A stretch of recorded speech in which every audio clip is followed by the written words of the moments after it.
নমস্কার বন্ধুরা, মিস আইকেনে তোমাদের সকলকে স্বাগত। প্রত্যেক বাঙালির টপ 3 ফুডের মধ্যে সবচেয়ে জনপ্রিয় কিন্তু এই ফুচকা। আজ আমি কোনো রকম ঝামেলা ছাড়াই একদম সহজে পারফেক্ট ফুচকা বানানোর পদ্ধতি তোমাদের সঙ্গে শেয়ার করব।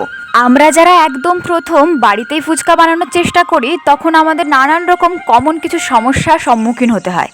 তোমরা যারা প্রথমবার ফুচকা বানাবে তারা এই কমন সমস্যাগুলোর সম্মুখীন হতেই পারো, তাই এগুলো একটু জেনে নাও। আসলে কিন্তু ফুচকা বানানো খুবই সহজ।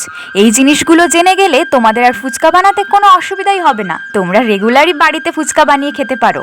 ফুচকা বানানোর সময় প্রথম যে সমস্যাটা হয় সেটা হচ্ছে ফুচকা ফুলছে না, দ্বিতীয়ত বানানোর পরে নরম হয়ে যাচ্ছে, আর তৃতীয়ত দোকানের মতো স্বাদ আসছে না। এখন আমার কাছে ফুচকা বানানো কোনো সমস্যাই নয়, আর এই ভিডিওটা দেখার পর তোমাদেরও আশা করি কোনো সমস্যা হবেই না। তাই এই সামান্য কিছু সময় কোথাও স্কিপ না করে ভিডিওটা শেষ পর্যন্ত দেখতে থাকো। ফুচকাগুলো একদম পারফেক্ট দোকানের মতো বানাতে হলে ফুচকার ডোটা কিন্তু ঠিক মতো মাখতে হবে, এবং ফুচকা বেলার সময় খেয়াল রাখতে হবে কোথাও পাতলা কোথাও পুরু যেন না থেকে যায়, সব জায়গাটা যেন সমান হয় এবং গোল হয়। এই দেখো, আমার ফুচকাগুলো কিন্তু বানানোর পরে একদমই নরম হয়ে যায়নি। আর ফুচকা ভাজার সময় কিন্তু একটা ছোট্ট টেকনিক আছে, সেটা করলে তোমাদের ফুচকা অবশ্যই ফুলবে। তাহলে চলো দোকানের মতো স্পেশাল ফুচকা বানানো শুরু করা যাক। প্রথমেই এরকম হাতার 2 হাতা ময়দা এবং 1 হাতা সুজি নিয়ে নিচ্ছি, আর সামান্য পরিমাণ সরিষার তেল। তোমরা হাতার বদলে কাপও ব্যবহার করতে পারো, সেক্ষেত্রে মেজারমেন্টে একই থাকবে, 2 কাপ ময়দা এবং 1 কাপ সুজি। আমি একদমই বেকিং পাউডার ব্যবহার করছি না। এবার অল্প উষ্ণ গরম জল দিয়ে রুটির মতো একটা ডো তৈরি করে নিতে হবে।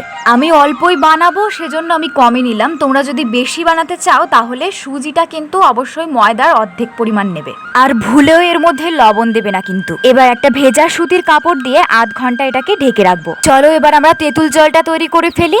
সামান্য পরিমাণ তেঁতুল নিয়ে হাফ বাটি জলে ভালোভাবে গুলে নিচ্ছি। তারপর এর মধ্যে দিয়ে দিচ্ছি একটা কাঁচা লঙ্কা কুচি, 1 চামচ করে জিরে গুঁড়ো, ধনিয়া গুঁড়ো, শুকনো লঙ্কা গুঁড়ো এবং চিলি ফ্লেক্স।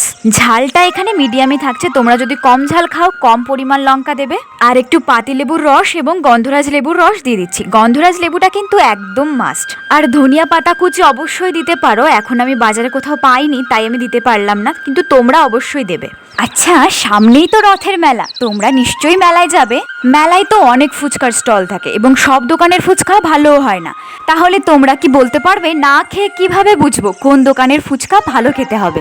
এবার এর মধ্যে 2 চামচ বিট লবণ এবং 3টে পুদিনা শতমলা দিয়ে ভালোভাবে মিক্সড করে নিচ্ছি। তেঁতুল জলটা তো একদম পারফেক্টলি রেডি করে নিয়েছি। এবার চলো আলুটা মেখে নিই। সিদ্ধ করে রাখা 3টি আলু ম্যাশ করে নিলাম। এখন এর মধ্যে পরিমাণ মতো কাঁচা ছোলা, পেঁয়াজ কুচি, কাঁচা লঙ্কা কুচি, গুঁড়ো করে রাখা শুকনো লঙ্কা, 2 চামচ বিট লবণ, আর 1 চামচ করে জিরে গুঁড়ো, গরম মশলা গুঁড়ো এবং ধনিয়া গুঁড়ো দিয়ে দিলাম।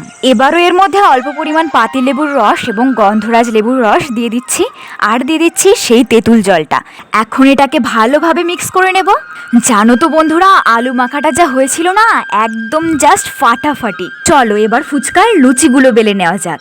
ডো থেকে অল্প করে নিয়ে হাত দিয়ে এভাবে গোল করে সামান্য ময়দা গুঁড়ো দিয়ে সুন্দর করে বেলে নিচ্ছি। এবার একটা বোতলের ঢাকনা দিয়ে একদম ফুচকার সাইজে সুন্দরভাবে কেটে নিচ্ছি। আগেই বলেছি ফুচকা বেলার সময় কোথাও পুরু কোথাও পাতলা যেন না থেকে যায়, তাহলে কিন্তু ফুলবে না। এবার গরম রিফাইন অয়েলে ফুচকাগুলোকে দিয়ে এভাবে তেল ছড়িয়ে দিতে হবে ওপর দিয়ে। দেখলে তো কি দারুণ ফুচকাটা ফুলে উঠলো। এভাবে একে একে সব ফুচকাগুলোকে ফ্রাই করে নেব। তোমরা একসঙ্গে অনেকগুলো দিয়েও ফ্রাই করতে পারো, সেক্ষেত্রে তেলটা একটু বেশি দেবে।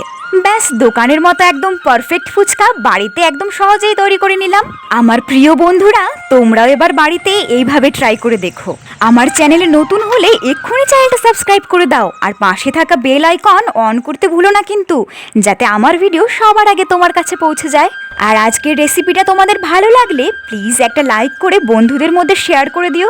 আর আজকের এই ফুচকাগুলো দেখে কার কার জিভে জল চলে আসছে কমেন্টে কিন্তু একটা হাই করে যেও।